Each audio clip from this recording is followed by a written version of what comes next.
Recording is on. Hello, everyone. This is the Bitcoin Design Guide Jam session number 38. As usual, we're going to chit-chat a bit about what's everyone's working on the guide and any open issues, anything that can be wrapped up, and moving forward what the plans are for the next 2 weeks. A small group today, but I think we have a few things to go through. I know Mo is anxiously awaiting for the Blixt case study to find its way in. And I made some progress on the design guide prototype. So maybe I can just start by going over that a little bit while Stephen is still getting settled in his office. So let me see. I think I need to click myself here. Okay, here we go. So it records properly. That's kind of what I'm concerned about. So these are all the screens in the daily spending wallet reference design. And what I've been doing is I imported, these are actual just static images here that I imported directly from the GitHub repo to take an index by page what images we have. And there are various inconsistencies there right now. It could be really small stuff like the location of this QR button here. It could be sometimes bigger stuff. So the idea was then if you want to have a nice prototype, we want to have one file with all of these screens in as vectors, not just as images. And then we make them all consistent across all these pages. And then we built the prototype. So that's what I've been doing. I duplicated all of these. Then I overlaid a second layer here. So you can see here what the layers that I'm turning off. There's a screenshot layer, and on top of it is the layer with the actual vectors. So I kind of recreated each of those screens, and a lot of copy paste because this was already a lot of it was in the UIKit file already from here. But there's also a lot of really small stuff. And one of the tricky things, as you may know, is, for example, this is a button component. There's actually a chance that this button component is not native to this file. So we want to have a page here with, let's say, components. These are our main components, and we want every button in this file to be an instance of this button. But the thing is, this could be an instance of a main component in a totally different file, and you would just never know. Figma cannot tell you unless you go to main component and see if that opens a new file. So I went through. I have this, and we don't want that, because then if someone edits it in this other file, the changes will come in here and mess up all of our designs. So not cool. So I have this component insights plugin that I wrote, which scans the whole document for instances of remote components. And since I already removed some, all of them, or fixed them all, it will not find anything here. And for example, in our vectorization workspace, this page has 2,426 component instances. So it's impossible to manually check to see if they're all the right ones, but it's easier with this plugin here. So those are all fixed. There's some stuff that I haven't fixed yet, and I'll show an example. So let's I'm going to create a duplicate of this one. Ideally, what we also want is this thing to scale nicely, but it doesn't. And that just means going in and adjusting all of these auto layout things. Is it good now? No, they still don't.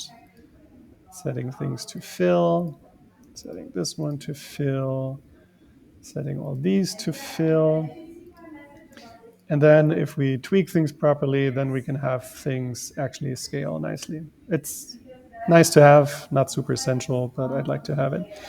So then I started exporting for the first use, and for the setting screen, I set up 2 PRs where I exported those screens with all the various or minor tweaks made for consistency. And then I'll switch over to GitHub now.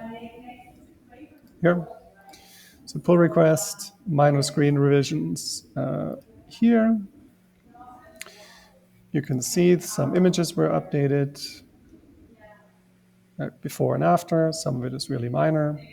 Some of it is a little bit bigger, like here, this button consistency thing. And then I'm changing that the markdown files link back to this new Figma file that we want to use for this whole prototype. So that is where I currently am with this task. This is part of the larger issue. We have refine daily spending wallet section, create daily spending wallet prototype. I created an issue for each page. For each one, I'll create a pull request with image updates, so they're nicely split up.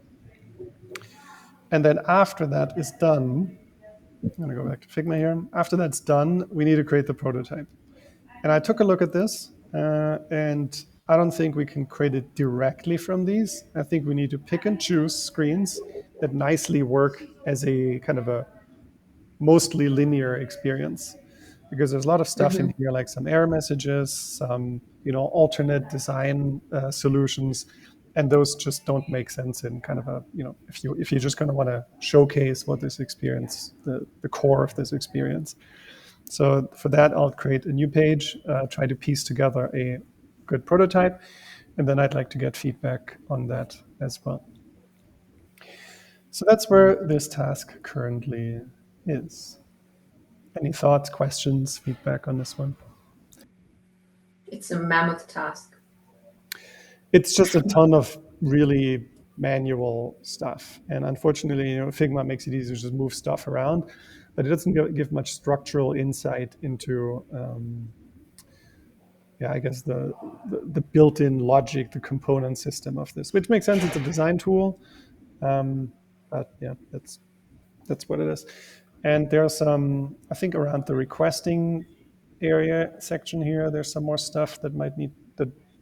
There's some small things that will require a little bit of discussion, but primarily it's really just kind of cleaning it up, making sure the components are clean, the things scale nicely. It uses text styles and the colors and all of that, and making sure nothing breaks along the way. So it's just a whole bunch more manual work, but I think the majority is done for now. All right. I'll review both of those PRs today. Awesome, thanks. And I picked pages that I worked on, so the changes are really minor, so we can just kind of get things going. And then for the pages that where there's just some discussion that's needed, I put those a little bit later. And I agree with your approach that the prototype kind of needs to be separate than the UI kit, like made from the UI kit, but we don't have to view these as both being like they need to match all the time, because I just think the prototype is going to have too many redundant screens. I feel like they just aren't really going to have a place as part of a UI kit. Sorry. Yeah, and one thing I started, I created this as, let's say we're not able to turn everything into a linear prototype, but maybe we can split it. So if someone wants to start the prototype with a send experience because they just don't care about onboarding right now, we can have some type of navigation here that explains things a little bit. So this might be our starting point for the whole prototype. And simply splitting it up by pages it just doesn't work. Like contacts, it includes many different user flows at different parts of the overall product experience, where it just doesn't work linearly in a single prototype. So it'll require some back and forth, but that will actually be fun. More fun than fixing like 10,000 different auto layout, width resize settings. And then testing out this prototype and seeing how people experience it as well, I think would be really interesting.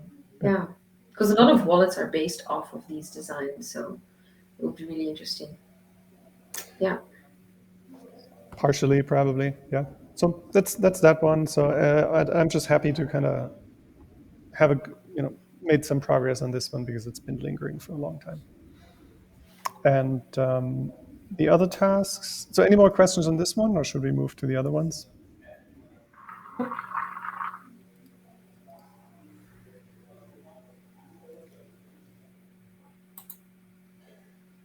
Cool. So Mo, let's talk about the Blix case study. I just reviewed it earlier. Thank I you. had 20 or so different points of feedback. Mm-hmm. Some of it was really minor formatting stuff. Some of it was a little bit technical, how to link to something. Some of it were text suggestions, and you're more than welcome to ignore any of those too. And yeah, for the links at the bottom of the document, just make sure that those are not that those don't links those links don't include edit access. I didn't realize that. Otherwise, people can come in and just wreck the whole thing. Yeah, good one. So just make them, we'll make a note to change that, to change access. Yeah, and some of them Yep. are comment. Anyone with a link can comment, and I assume at this point this project is done. There's no point in commenting. So maybe Yep. just view only is View the only. Yeah. best approach Gotcha. now. Unless you still want, for some reason, want comments on those. Nope. Cool. So what's the kind of most efficient way to tackle this? So I just go into GitHub, I bulk read the comments, bulk tick them so that you guys don't get a whole bunch of notifications.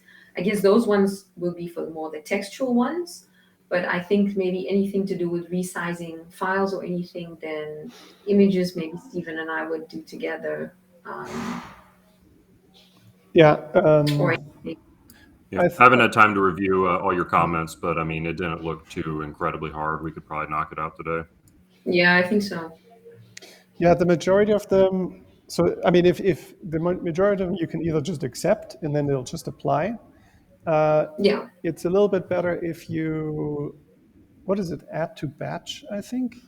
Because Yeah, if you accept one, everyone will get an email. If you put them in a batch, then Yeah. only one email will get sent out. And if you Will do. don't agree with someone, you just kind of write a quick note and then resolve it, and use the resolve button. Gotcha. Tick a whole bunch that I agree with, and then add to batch, and then accept all. Yeah. All right. Yeah. And then maybe ping Stephen if there's anything that I'm not able to, I don't know, do myself or yeah. I didn't know that you guys got a notification every single time I click accept a suggestion. Crazy. Yeah, it's very easy to spam each other and. Well, I mean, I don't have no email notifications turned on for GitHub for most things anyway, so I just had no idea. Yeah, something also UX research related that I'm going to really focus on this week. Next to the UX research kit is the, I'm just looking at it here. It's not in this one, but it's the personas. Pav has been giving me quite some feedback with that one. I got some feedback from Christoph as well. So I'm just trying to find the file, but yeah, I'm working on that one. Don't say anything negative again. No, I'm not saying Pav has totally helped me with this one. So he kind of, in the beginning, I might just do a quick share screen over here. It's not this milestone, but I don't know if you can see this one here. Is my screen visible? Yep. Yeah, so I've just, I wrote up this Google document over here. I took Patricia's research, and Pav gave a comment that, it might be better to just focus on most of the meat of the write-up should be focused on the personas themselves, because, if someone's coming to look for the persona, they already know what a persona is, So I kind of removed a huge chunk from the first part here, and I really focused just on the personas. Patricia also has user journey maps for each persona, if I remember off the top of my head. Yep, those are great. So he might be good to. That's correct, right? Mm-hmm. Yeah, those are really nice. Yeah, so I'm thinking of maybe adding in those or as a link. under each persona, or as an image, but then it's going to be quite image heavy. Yeah, I So like this is where she also has images of she does. Yeah. each person, which are nice. I'm kind of trying to do like, quote from the user, demographics, frequency of use case, custodial, non-custodial, some pain points, and then maybe link to the user journey here at the bottom. And then, yeah, see what you guys think of it, and then just keep on going from there. Yeah, as far as the intro, I don't think. I think many people know what personas are. I wouldn't assume everyone does, but there are about 5 million pages on personas on the internet. We don't have to create another one. Exactly. We can link out to some very good summaries and maybe just have it very brief. I think another trick is how to use personas.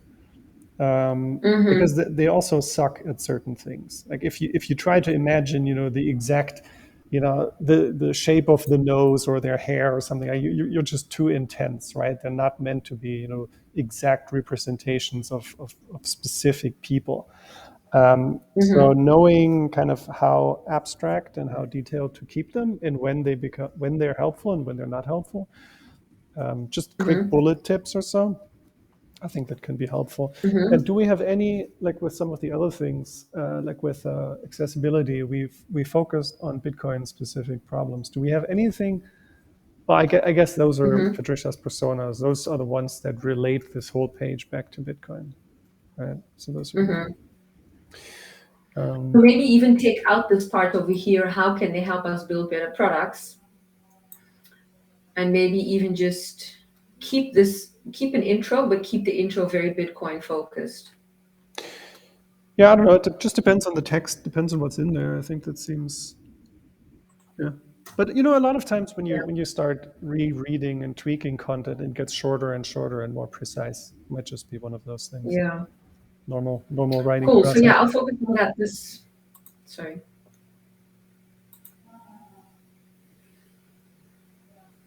Yeah, I'll continue with that one because that's really a dinosaur that needs to be pushed out of a cave. Exactly. Do 10 years dinosaurs ago, actually right? live in caves? Or I don't know. Just made it up. They don't. They don't. Yeah, cool. Yeah, awesome. Oh, is that the one linked to in that Google Doc? Is that the one linked to in issue number 557? Let me have a look. Yeah, that's it. Issue 557. 100% correct. Yeah. There's one here at the UX Personas cartoon at the top. Yeah, you just want to make sure I'm looking at the right document. Yeah, you've got the right one. Yeah. Okay, cool. I'll give it a read later. Yeah, I'll work on it probably tomorrow, not today. But yeah, I'll definitely work on it. I'll wait till after you've updated, just so then I'm not like making comments on old stuff.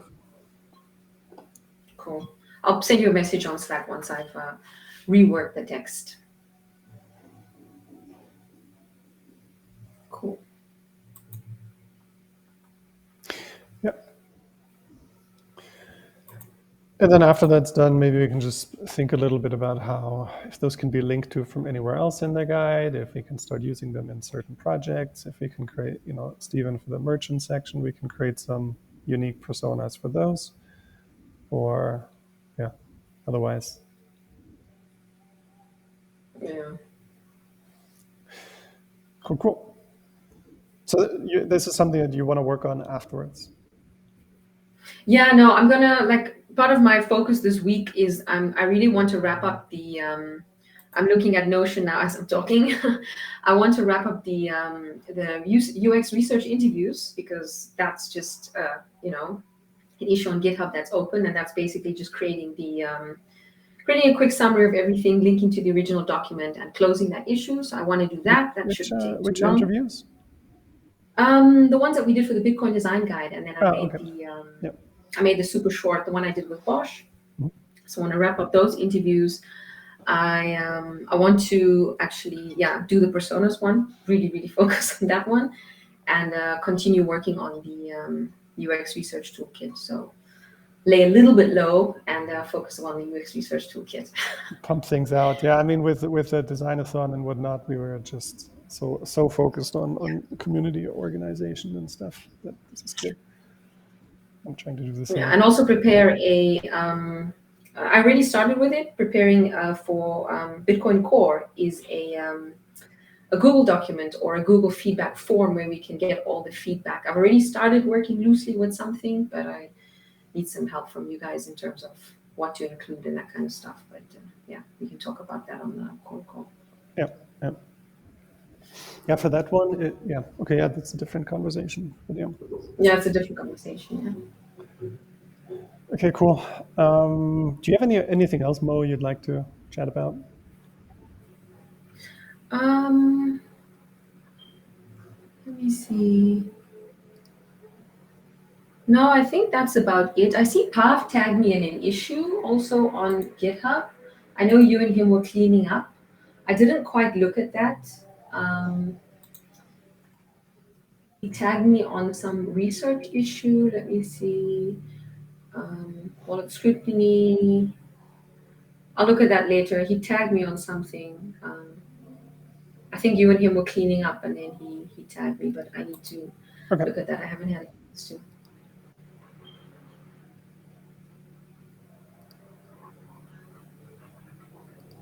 We've not really done any accessibility stuff as well.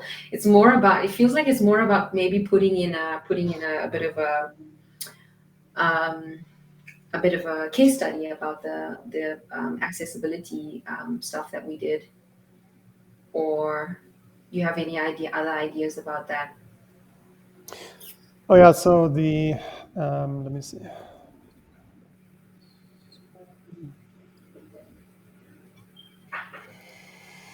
Accessibility. I wonder how many people actually look at this. Such a good page. So you're saying that so all the testing that we did, that we summarized some of these tests here too. Right? Maybe we just do a little bit of it's just a kind of a show and tell, really. It's like, this is what we did. This is how we did it. And this is the results we got from what we did. I was speaking to a lady who works at one of the biggest, I met her at the pool yesterday. I was at the pool with the kids and I met her at the pool. She works for one of the biggest banks in the Netherlands. Yeah. And she's in charge of the design system. So she's in a very interesting role. She works in project management and she manages the design system. And she said that they're really early days with accessibility. And I told her, yeah, we are too. But I said, the banking applications are related with the Bitcoin applications and Lightning applications. They're so closely related. So I said, like, we can learn from her. So maybe I can pull her in and see if she can come teach us something about accessibility, if she would be open to it. I don't know how much they can share because it's a commercial bank. So if it's like a normal bank and it's a normal bank like a normal insurance company, and from my experience is that those are starting at absolute zero and it's going to take them 5 years to make anything somewhat decent. That's what she said.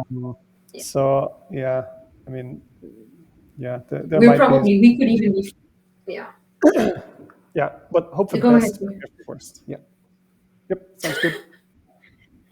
Yeah, we'll see. But yeah, what do you think of maybe doing a kind of a how-to or what we did? Maybe we can link it at the bottom. So we have included some of this stuff. Oh, God. Yeah. Okay, I was trying to get some YouTube videos here. I have in my personal account, but then ads started playing. I have 2 one 6-minute video, 1 9-minute video, one about Wallet of Satoshi, one about Phoenix Wallet. I have the summaries of our research. I have videos here. So I think the easiest thing to do would be to just add these videos down here, and then people can just watch, and we can link to the Figma file with the screenshots and whatnot too. We already have, and in each video, I think I briefly explained how I did it. And then we already have some links here about how to set up your phone. And we already created a video about how to set up your phone. Did you created that? We did. So I think we have material that we can add here.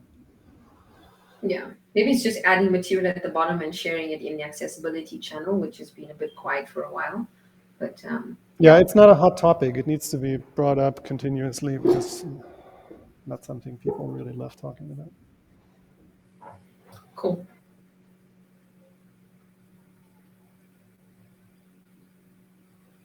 Yeah, cool. Yeah, Stephen, what's up with you? Well, all done with Legends of Lightning, so ready to get back to some guide work here. Are you sure? Am I sure it's done? The shortlist is announcement is in, what is it, 3 hours or so?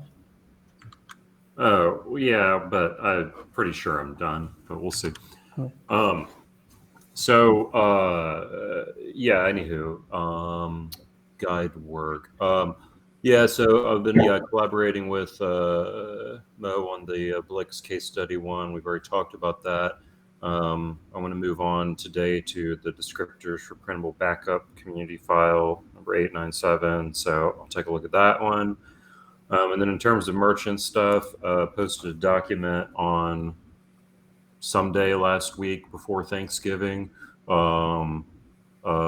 Basically just kind of proposing that we start off with some just research just about the existing merchant solutions on the market. I've gotten several emojis, but not really a lot of feedback on it. So it seems like everyone's okay with it. And so I'll paste a link to the document here. Andrew added Tianki to this list. I'm not sure what, never heard of that one before, so I'll ask him which product that is. But yeah, I was going to. That's basically BTC-based server with custom interface. Interesting. It's a Custom fork. made. Yeah. Okay, got it. Really cool one though. They're specifically tailoring it for El Salvador. So. Got it. I think Andrew, it was in that Twitter thread that he linked to earlier today. Awesome. Well, so I know Mia had proposed in one of the channels, was looking for feedback on some new design flows for the Bitcoin Beach merchant mode. And my communication was pretty slow into last week because of the holidays. But she talked about like maybe doing a call, like I guess it would be like late, like in like a hour or so. But I said, well, maybe we should post to Tuesday so we can promo it a little bit more. So we'll see how that goes. So, but Bitcoin Beach Wallet might be our first one here, and then I'll start putting some of these other ones on the calendar. I was thinking maybe like once a week or something. Does that seem reasonable? Sounds like a lot. Once a week. Too much? It depends on how many people you want to regularly participate and pull in. And if it's more like just a general, just kind of work session check-in, it's different than if everything's topical and people should kind of do things in the meantime. And yeah, I guess that's sorry. I think I didn't quite understand what you were saying there. I'm just saying, how much progress you expect to happen every week, and how many people you want to tune in. Yeah. I mean, these would be there wouldn't be progress so much. It's more information gathering, I guess. Just like not like we're building something. We're just looking at these things and kind of reviewing them and taking notes. I mean, I feel like that's kind of like as in depth as you want to get with it. Like sorry, what I'm trying to say is it can be as in depth as you want it to be. Like. Yeah. If you decide that you want to screenshot every single screen you encounter in this app and lay it all out in Figma, that could be one way of doing it. That could be time consuming. You could also just take screenshots of, things that you notice or like here and there. That would be a little bit less involved. You could also just take notes whenever you run into problems or take notes when you find something cool. So, I mean, I think it really just depends on how involved people want to be with it. Yeah, I mean, if you feel like that's a good pace to run at, then go for it. I mean, we could do 2 weeks. I don't know. I feel like we did for the wallet improvement project last time. I feel like we were doing one per week when we started doing that, though I don't remember. Yeah. I Well, don't know. How'd you feel about the time on that one? I just know how busy everyone is right now. So we have 1, 2, 3 weeks basically until Christmas. So yeah, maybe. Oh well, I mean, I'm not saying I'm going to schedule a call on Christmas week here or whatever. I'm just trying to get into a cadence, just moving forward.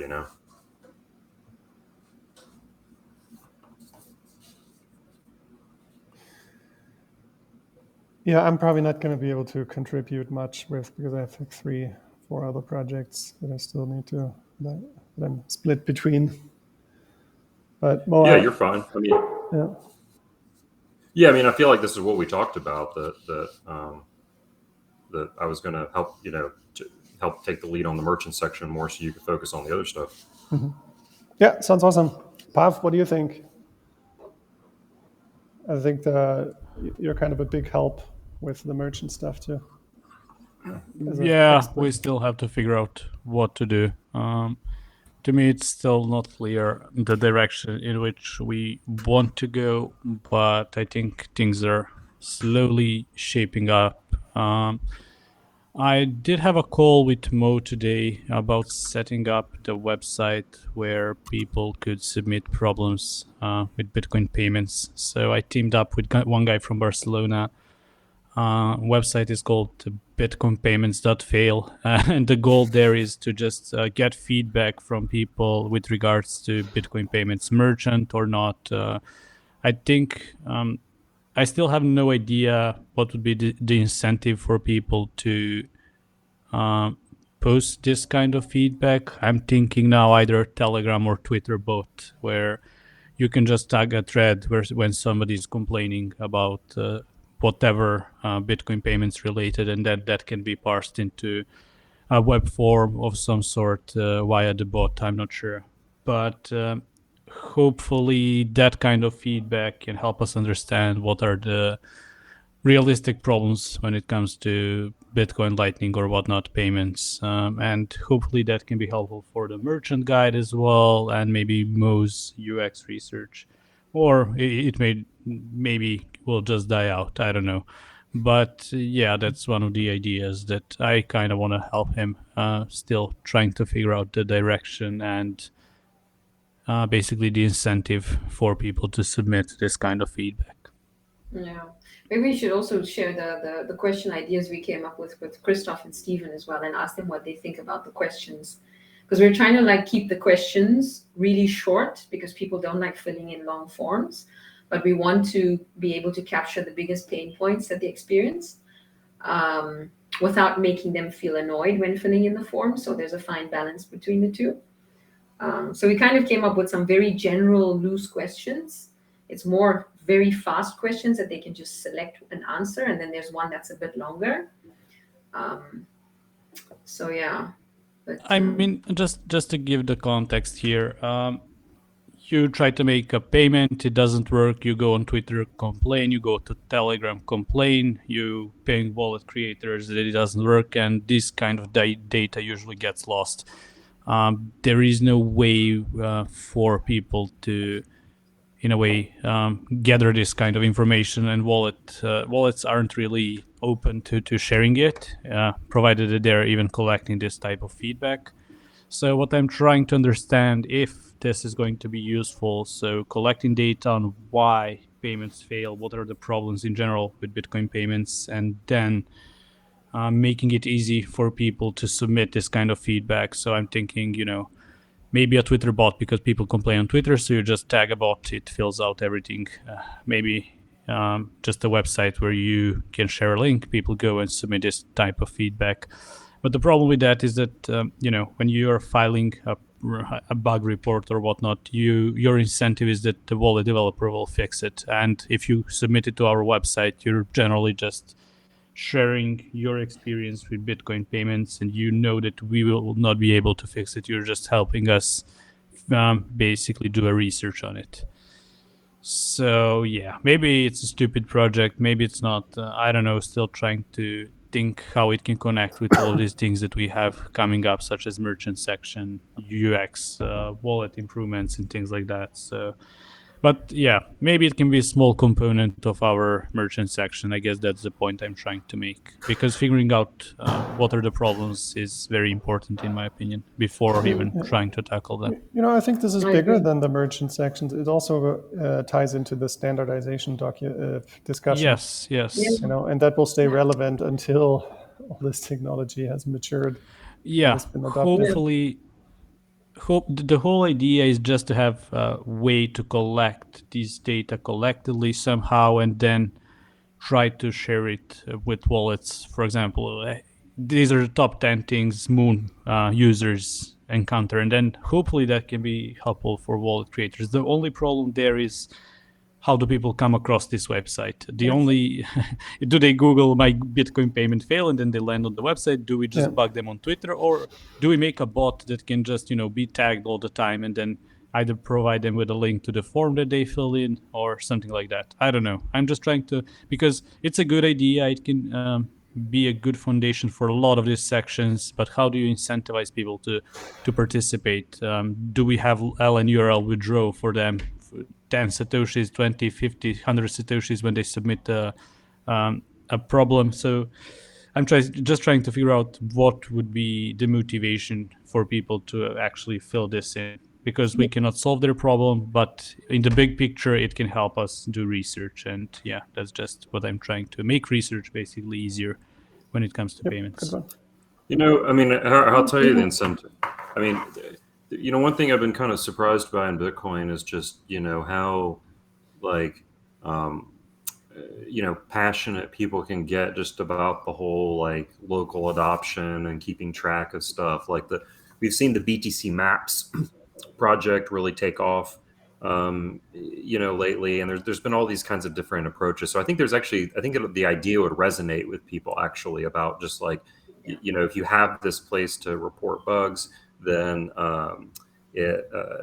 it just helps with the like kind of community and local adoption angle. I get your point. Like, I mean, your average user probably doesn't want to fill out a bug report, but the kind of person who's really interested in Bitcoin adoption as a currency might actually care about that, and they might feel like that's a way they can kind of contribute without having to be too technical. But another place you sell the value of it might be that yes, you can't fix their problem, but also imagine if you did have kind of like a failed payments like database and you logged like what wallet you were using and blah, blah, blah, blah. That saves the person from like having to know how to go to GitHub and all those other things. They can still post on the issue. And then like, let's say you had a tag on this website for, I'm going to pick on a wallet, let's say random wallet, wallet of Satoshi. Let's say you decide, you have like a tag for wallet of Satoshi. So anytime somebody makes an issue about wallet of Satoshi, you tag that, and then boom, that's basically a collection of information that could be then handed over to those developers to then be opened as issues on their GitHub. Yeah. Yes, exactly. Pav, this idea of yours, speaking of how to get into incentivize people, I just had an idea that came to mind. Like maybe once the initial website is created and the form is created for feedback, maybe we get like only 10 people submitting feedback. But actually, I think where you can get a lot of bulk feedback is at these Bitcoin and Lightning events, these gatherings where the people are really like, okay, it's a bit of a social thing, like my wallet's working, my wallet's not working, when we were paying in Amsterdam, for example. So something so simple could be like, as part of the website, we can create almost like this just a poster that they can print. So if there's one of these events, they can print a poster, have it on the table. Hey, having problems with your payments? Go here. That's it, link, So that person will be standing at that counter trying to pay for their beer or their wine, and they'll be like frustrated, this is not working. Oh, I can complain there. They'll complain straight away. And then you'll get like 50, feedback, 50 people with giving feedback in a really short space of time. So maybe that could be another idea to have on the website, is create a simple poster, people can print it out if they're at these events. If we know someone who's going to an event, we just be like, hey, would you mind printing out this poster, sticking it up on a table? So if people have problems, then they can just submit it here. So Yeah. That's kind of, I'm still trying to figure out how to scope it, honestly. So I went from a simple Google form that people can fill in to a website which can have LN URL login, where you would have a leaderboard where people would report problems, and then at the end of every month we would just, whoever has the most bug reports, we would reward them with some sats and things like that. So we can really. I'm just not sure how useful would it be, and I guess one of the steps would be maybe me talking to a few wallet developers, trying to understand if this can be something helpful to them. How can we parse this information to them, and do they even have this information? But I'm sure, and if we make volunteer data collecting easier for people and maybe even fun, it can potentially be a database anonymized for, helping us figure out all of these components, merchants, whatnot. Or if it's like you guys think it's a stupid idea, please let's shut it down immediately and not invest any effort in it. I don't know. I mean, not a stupid the bigger picture would be to not just make it about payment fails, but a general effort to have some type of simple way for people to share their personal experiences with. Could be onboarding, could be hardware wallets, could be payments, could be something else as kind of the research angle of the design community, and then do that in a proper privacy preserving way. So it's not just, so it's not just about this one small thing at this moment in time, but it's like a larger, just like Bitcoin QR and when Taproot are turning into a larger standards discussion. But yeah. And then we would have to link to it. We'd have to regularly bring it up, maybe on a Twitter account, link to it in the newsletter. Maybe when we go to meetups, we're like, hey, we really want to hear how's your Bitcoin experience. Here's a website. You can just submit all your stuff. It's anonymous. We'll use that to inform project work and whatnot.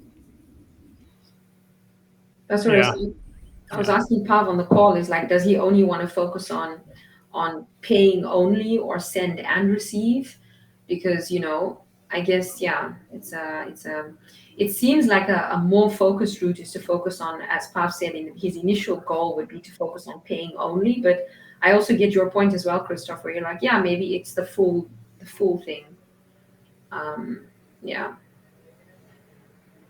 Yeah, and then at the end, you pick how did it make you feel, and like crying baby, someone, I don't know, committing suicide, someone, I don't know, super happy. I don't know if that's a fun element or not. It could even provide useful insights into which wallet UI designs, as well as which wallet user journeys are being enjoyed the most by users. Because a simple thing like 100 people saying that they really genuinely enjoy the onboarding part of, I don't know, Blue Wallets, means Blue Wallets doing it really well. Or they're like, no, actually this other part sucks in this wallet X, so yeah. So basically increasing the scope of it, extending it to, I don't know, what's your experience with Bitcoin, or what problems did you encounter, or why Bitcoin sucks and things like that, maybe. Yeah, it seems like a very big undertaking. I'll have to tinker about it, see if these guys from Spain really, I mean, I can help them shape it around, but definitely cannot be full-time involved with it. So I guess I need to go back to the drawing board, think a little bit more about it, the scope and the impact it can have, and then see if it's worthwhile investing efforts into making a website like that, I guess. Yeah, that's the thing, right? There's certain research that you only sometimes are you in discovery mode where you want research. There are other times where your head's down, you're coding, you're developing, you're building, you're designing, and at that point you're not really you don't really necessarily want research.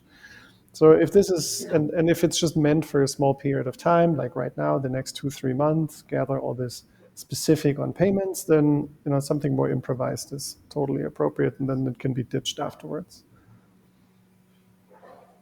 Yeah. But if it's something, I do see the long-term use of your idea, Pav, because I imagine all of these Bitcoin events, like Stephen went to El Salvador, he could have easily just printed out a poster, gone to a couple of vendors, asked them to stick it up on the table and be like, hey, if anyone experiences any problems with their payments, log it here. Like, you collect so much of data in such a short space of time. because sometimes when people want to complain, like they don't have the channel to complain through, and maybe that's also providing them with that channel will help with, I don't know, more adoption. I mean, people do have channels to complain. They complain to all developers. Nobody's logging these things. Yeah. Just, you know, same issues all over and again. And these Wallet developers probably don't even have somebody to PM these issues and how, like, I don't know. I think it can be very valuable if we properly scope it and maybe have some sort of either reward system built in or, you know, leadership board where people would, you know, be incentivized basically to user test these different applications and just report problems whenever they encounter. And but then we would have to have somebody moderating and accepting the reports, because you don't want people spamming things just to be on the leaderboard. I don't know. It's still in the ideation phase. I guess if we keep throwing feedback and thinking about it, maybe it can be a potentially side project that can help user research in Bitcoin, or it will just die out as an idea that we had. I don't know. Yeah. And maybe the use case is only these large events, you know, maybe it's too much of, you know, effort and so on to get those individual short little feedbacks, you know, via Twitter and the community. Maybe it's just bulk feedback that it's designed for. You know, that's the use case. It's just bulk feedback as much as possible, short space of time. Yeah. I don't know. I think it would be valuable to have a way for people to report and then us to like gather that data, make case studies out of it or whatnot. Just reports basically, and share it with the industry. Hey, this amount of users uses this wallet, because like you see merchants sometimes sharing information about Bitcoin payments, and people just tend to think that's the most used wallet and that's the most nobody uses Lightning. But then you look at the business model of the merchant that is sharing data, and of course everybody wants to dump their shitcoins because nobody wants shitcoins, so they're incentivized to dump it to this merchant. So I don't know, I'm ranting now, but having a better way to collect data around Bitcoin anonymized and then incentivize user to report it would be, I think, very helpful in having more I guess correct data than what we have now. And I think maybe building it, because people are really sensitive, as you said, to their data. So when you say the word Google, then, you know, it feels like, you know, like as you said, you have a guy building it for you on a website. Maybe the website is a way to go, or something like Notion, which I'm learning how to build a form on Notion. I don't know how to do that yet, but something that's really neutral in terms of collecting feedback that people feel that they can trust. Yeah. Yeah, maybe it's just an email address or so. Who knows? You know, then you don't even need any type of login. Or yeah. Yeah, it's a good one. That would be nice to have. Just like any other system, it requires thinking and planning and promotion and maintenance. Yeah. It's research. It sounds like it's in your territory. So thank you, Mo, for doing this. No, but I love it. Like Pav is brilliant. Like I love it that Pav spoke to the guy at Barcelona about this. Like, it's a brilliant idea. I mean, yeah. You know, it's not being done. You can also peek around other open source efforts and see how they handle it. They might already have very good solutions. That's a good one. That is a good one. Nobody has a method to handle it. Trust me, it's like just bunch of feedback thrown at them constantly over different social channels, and then they just, you know, try to have somebody who will recognize a pattern, and then they will fix it or address it. I don't think they have like a clear way of collecting data and then having it structurally presented. Oh, this is the problem that people are facing with our specific wallet, or this amount of people uses this wallet, and this is the problems that they're facing with it. Yeah. So yeah, but that's kind of the nature of these things. I don't know. I don't think you're going to get. I mean, if your user base are robots, maybe you can get them to give you structured data. But I mean, it's just people. If you're earning satoshis, you would probably be incentivized to give the structured data, and you have a leaderboard where you would earn a reward at the end of every month. I think That's what my biggest problem is. How do you incentivize people to do this? Because it sounds great in theory, but yeah, people suck and they don't want to be structured. They just want to dump their shit, yell at you when something doesn't work. So how do you incentivize them to do it properly? We could even, like, with the idea that Christoph posted as well, is about this gamification thing, this league, this battle of two UX designers battling about on coming up with a branding idea or battling to design something. I don't know, maybe this is just dreaming, but I think people, if you say to community, like, guys, we're just going to have this colossal wallet testing session, like we just want all of you guys to jump on and have a wallet testing party with us, but kind of like, sell it the right way and make it seem like it's a fun thing, and just get a few people on a call and get them sending some satoshis to each other. It's fun. It's keep it interactive. It could even be something like that. I don't know. I'm just thinking out loud, like just trying to make it a bit more fun than the normal. Submit your feedback here. Click the form. People are Yeah, and the more narrow you make this, the easier it is to put it into structured data. And the broader you make it, if you want to have everyone around the world with any wallet in any situation provide feedback, then you're going to get all kinds of differently organized information.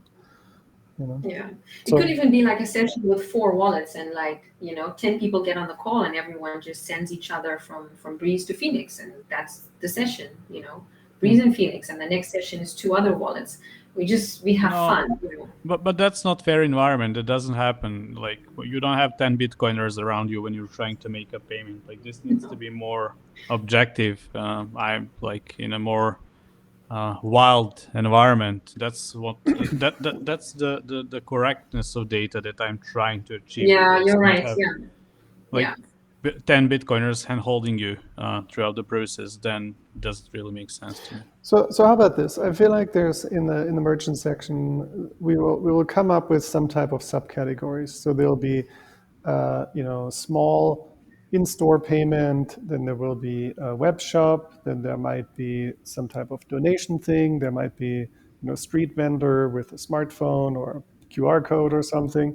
There'll be different categories of merchant or payment experiences. And if we just ask for people for very specific feedback on very specific experiences, one at a time, then we will get more targeted, more organized responses as well, rather than just saying, "Hey, what's going on? Tell us anything." Like, if we can provide a bit of structure and systematically go through it, that help. Like I don't know. most user testing, when you test apps, the user is presented with a goal that they should achieve by the end of clicking. But that's a difference. That is user testing. Like, you want to test a certain experience. What Pav's more looking for, people who use it in their day-to-day, in wherever they happen to be, at the airport, whatever country. And at the moment when something happens in that kind of natural environment, that then they use Kind that of moment to provide the feedback.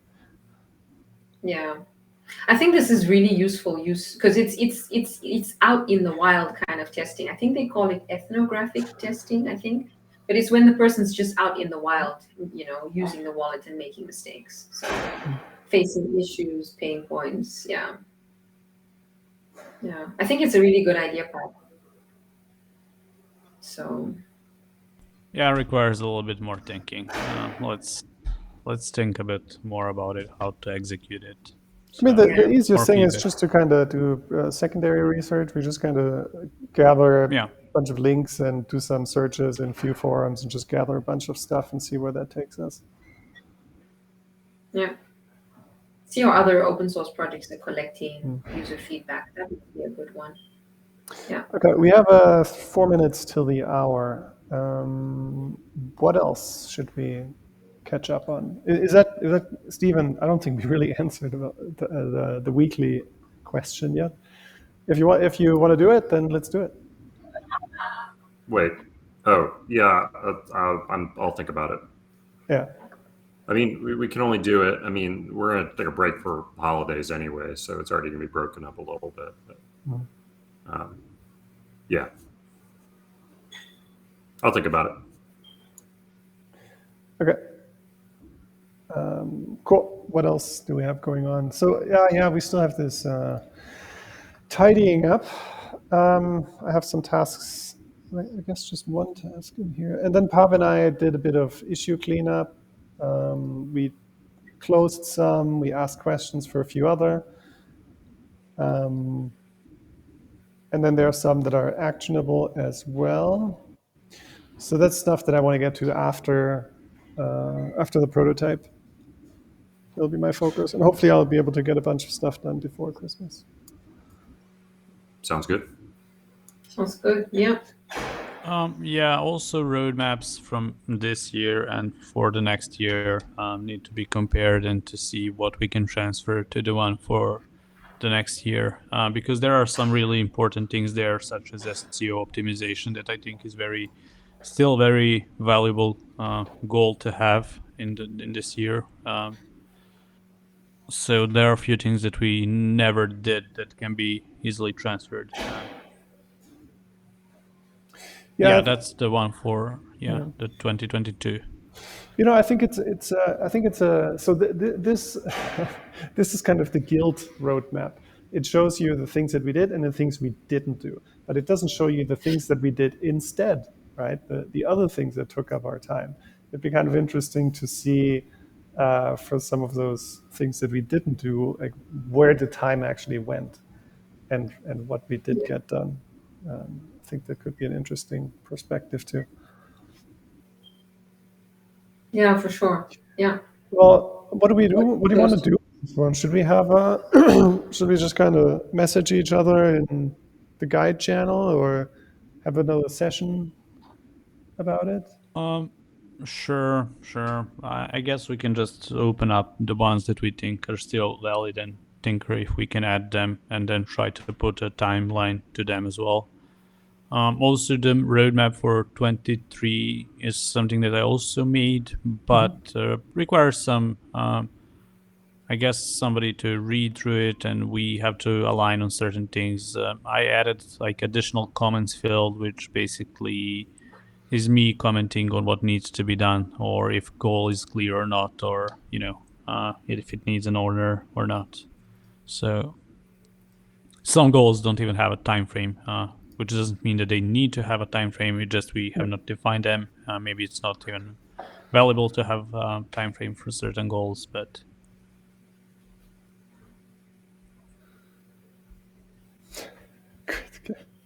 yeah. Where's the conference in here? Huh? Yeah, that's why the conference has no owner. The conference has no owner. It is in there. I'm pretty sure. Or is it in there? It's probably at the section which does not have a time frame at the bottom, I guess. Because I remember when we did that Fig Jam session in Barcelona, I assigned myself to the conference, and I was the only person that I removed my face. Yeah. I mean, ideally, all of these things require a lot more discussion. But yeah, that's the thing. Ideally, even without knowing the details, for each one, you can sit down, write down some thoughts, roughly what there is to be done, how much work is involved, the rough steps that are required. Just come up with kind of a scope and a project plan. I think that's possible for each task. And that will then not be a perfect estimate exactly, but it will help more than just having a one-liner in there. And then out of that, it'll be a little bit easier for everyone to just kind of figure out where they want to put in their effort and how much we can get done per quarter. So I think that'd be a good one to do. It's proper project planning. That's the whole point of these roadmaps. They give you a sense of direction, where each individual wants to go, and then where we as a team want to go, so that we know how to prioritize things. And for the community too, if there's the next half year there's this big merchant thing going on, then I think people who work on these types of products will more likely poke around and be interested. But they have to know that this is actually a thing. Right?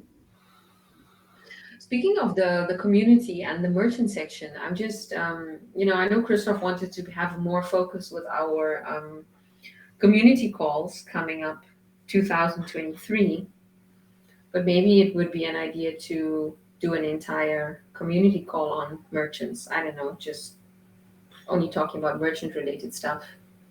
If you guys think that might be an idea, and then have Pav and Steven just, speak on that one. I feel like we did something like that. Trying to think. I wonder if we didn't already do that a while back. Did we do that? I don't know. We've done it before, yeah. Have we done it? Yeah. Yeah, I think the merchant stuff is we had a bunch of calls, and the thing is we just need to get started and put some stuff together. Just do it, yeah. And rally a few people that can make stuff happen. We've had a lot of conversation. Yeah, I mean, if we go with the idea of just community calls or just talking about what's in the newsletter, well, there'll be progress to talk about on merchants, I think, coming out of that newsletter at least. Yeah, for sure. Because if the merchant is mentioned in the newsletter, yeah. I added in the newsletter as well about, Pav's idea about creating this way to collect data. It's still a bit early to share that. I don't know if you feel okay with sharing that, Pav, but I did add it to the newsletter. That's going to be pushed out this Wednesday. Just that it's in idea phase. Yeah, sure. Go ahead. Cool. By the way, do you personally do a end of year review plan for the next year type of deal? Never done one of those. Yes. Tell me what's that? No, so what I've been doing for every week, I have a note in my notes app, and I write down what's happening per week and per day. And then I just look back, I kind of skim some of the weeks, I kind of, maybe write down some notes per month or so, just kind of see how, personally and professionally, and just think about kind of what worked, what didn't work, and what my ideas were last year. And then I'll come up with just some ideas, goals, whatever for the next year. And then after a few years of doing this, I find it super helpful, and it helps steer in the bigger picture. Also to look at what didn't work. That's a good one as well. Yeah, good one. Yeah. Okay, cool. How about we stop the recording here? Thanks for tuning in here. If you're also motivated now to create your own roadmap for the next year, you're welcome to do that. Send it to us. We'll give you feedback. And that will be it. And we'll probably chit chat a little bit further after stopping the recording. So here we go.